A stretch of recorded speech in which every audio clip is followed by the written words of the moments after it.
Assalamualaikum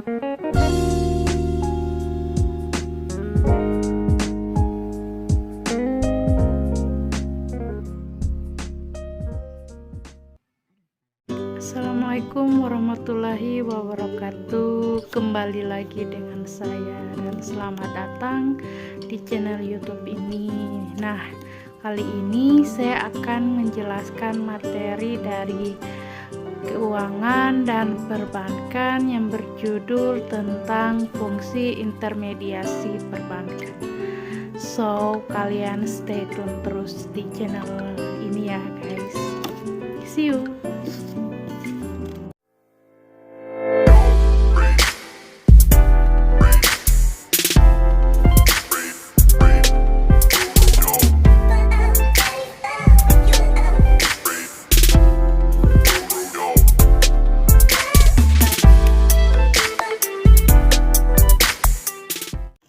Oke, langsung saja di sini saya akan menjelaskan materi yang ada dalam fungsi intermediasi perbankan. So, pantengin terus video ini ya. Di sini ada materi tentang fungsi intermediasi perbankan. Nah, saya akan mulai saja untuk menjelaskan materi dari fungsi intermediasi tersebut ya. Yang pertama ada pengertian definisi intermediasi perbankan. Intermediasi adalah penghubung, sedangkan intermediator yaitu pialang yang memudahkan perdagangan barang dan jasa yang bertindak sebagai seorang atau perantara untuk para pelaku transaksi. Intermediasi yang dimaksud di sini yang mencakup perantara dalam bidang keuangan yang memberikan pelayanan dan jasa intermediasi keuangan adalah proses pembelian surplus dana dari unit ekonomi, yaitu sektor usaha, lembaga pemerintah, dan individu atau rumah tangga untuk tujuan penyediaan dana bagi unit ekonomi surplus ke unit ekonomi defisit. Selanjutnya masih sama dengan pengertian definisi intermediasi.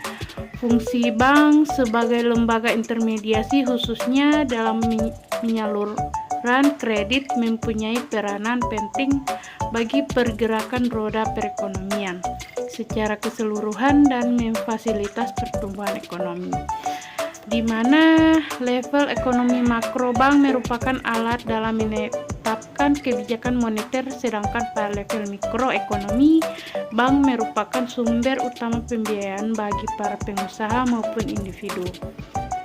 Selanjutnya ada fungsi intermediasi perbankan. Bank merupakan bisnis yang menawarkan simpanan yang dapat melaksanakan permintaan penarikan dengan menggunakan cek atau membuat transfer dana elektronik dan menyalurkan dalam bentuk kredit yang bersifat komersial atau apostolog. Ed 2009 membagi kegiatan inti bank atas 3 kegiatan inti, yaitu yang pertama deposit collection, yaitu proses penghimpunan dana dari masyarakat berupa giro, tabungan dan deposito berjangka. Yang kedua payment service, memberikan jasa keuangan, yaitu lalu lintas pembayaran, proses transfer uang. Dan yang ketiga loan underwriting, menyalurkan dana ke masyarakat dalam bentuk kredit. Selanjutnya masih dengan fungsi utama perbankan intermediasi. Fungsi utama dari perbankan adalah intermediasi keuangan, yakni proses pembelian surplus dana dari sektor usaha, pemerintah maupun rumah tangga untuk disalurkan kepada unit ekonomi yang berdefisit. Fungsi intermediasi keuangan muncul sebagai akibat dari mahalnya biaya monitoring, biaya likuiditas, dan risiko harga atau price rise. Karena adanya informasi asimetrik, biaya monitoring atau biaya likuiditas, dan risiko harga atau risk karena adanya informasi asimetrik antara pemilik dana atau household atau net saver dengan perusahaan menggunakan dana atau corporation atau net borrower, sehingga dibutuhkan pihak perantara atau intermediary yang mampu mengakomodir kebutuhan kedua belah pihak.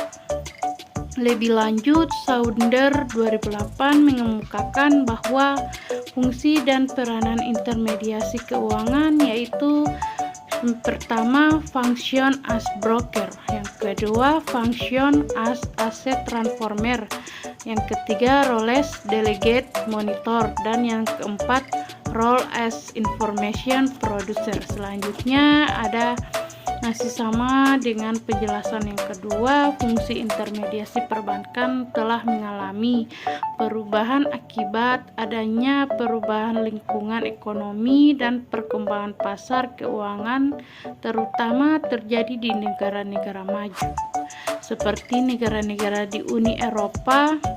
Perkembangan teknologi informasi, deregulasi, liberalisasi, internasionalisasi menjadi faktor penyebab teori intermediasi keuangan menjadi tidak relevan dengan praktis bisnis yang terjadi sekarang. Faktor-faktor tersebut cenderung untuk mengurangi biaya transaksi dan informasi asimetris antara penabung atau savers dengan investor, dan hal ini bertentangan dengan fungsi intermediasi keuangan klasik.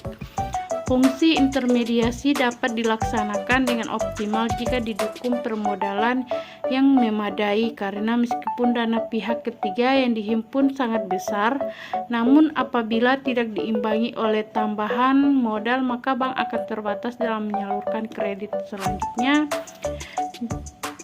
Becker dan Wesling 2003 juga menyatakan bahwa liberalisasi dan perkembangan teknologi informasi di pasar modal telah menyebabkan fungsi intermediasi beralih dari bank ke pasar modal dan lembaga keuangan non-intermediary seperti asuransi, senada dengan hasil penelitian Kishan dan Opio 2000. Asuransi menemukan bahwa pertumbuhan penyaluran kredit dipengaruhi oleh ukuran bank atau aset dan modal bank atau leverage ratio, yaitu dengan penambahan ekuitas atau modal sendiri. Berbeda dengan Inders dan Mueller 2008, hasil penelitian menunjukkan bahwa dengan asumsi tanpa adanya regulasi, leverage memiliki korelasi yang positif terhadap tingkat pemberian kredit yang beresiko, atau dengan kata lain, penambahan modal melalui utang akan berpengaruh terhadap peningkatan penyaluran kredit. Selanjutnya, konsep struktur modal. Nah, di sini ada salah satu bagian yang sangat penting dalam proses pengambilan keputusan keuangan karena memiliki hubungan timbal balik terhadap keputusan variabel-variabel keuangan lainnya. Jika dihubungkan dengan pelaksanaan fungsi intermediasi bank, maka bank seharusnya meningkatkan sumber dana dari modal sendiri atau ekuitas karena memiliki tingkat volatilitas yang rendah dan biayanya yang murah dibandingkan dengan utang. Hal ini sesuai dengan pendapat Bukhari 2006. Selain itu, dalam kondisi perbankan Indonesia di bawah regulasi yang ketat, bank disarankan untuk tidak mengambil resiko yang tinggi dengan menambahkan utang untuk kredit berisiko tinggi, mengikat risiko kredit dan risiko kebangkrutan yang akan dihadapi dan dapat mengurangi tingkat kepercayaan masyarakat terhadap bank. Selanjutnya, masih sama dengan konsep struktur kepemilikan, keputusan penentuan struktur modal merupakan kebijakan yang diambil oleh manajemen perusahaan yang dipengaruhi oleh pemilik atau pemegang saham. Nah, di sini yang dapat digunakan untuk pengendalian atau pengontrol manajemen perusahaan, terutama dalam proses pengambilan keputusan atau kebijakan dalam perusahaan. Selanjutnya ada kelembagaan intermediasi perbankan. Lembaga intermediasi dalam sistem keuangan Indonesia antara lain terdiri dari Bank Umum, BPR, lembaga dan kredit pedesaan atau LKP, perusahaan asuransi, dana pensiun, perusahaan pembiayaan, dan reksadana. Lembaga keuangan yang tidak melakukan fungsi intermediasi antara lain perusahaan sekuritas, perusahaan broker, dan dealer pasar modal. Perusahaan broker termasuk pula dalam kelompok ini, sehingga tidak semua lembaga keuangan melakukan fungsi intermediasi. Selanjutnya ada prinsip intermediasi perbankan. Pada prinsipnya, intermediasi keuangan dapat dibedakan menjadi beberapa jenis berikut. Yang pertama ada deposit intermediary, yang kedua ada kontraktual intermediaries, dan yang ketiga ada investment intermediary. Nah, baik, itulah penjelasan dari saya tentang fungsi intermediasi perbankan. Semoga dengan materi ini bisa bermanfaat bagi kita semua. Dan jangan lupa like, comment, and subscribe. Sampai jumpa.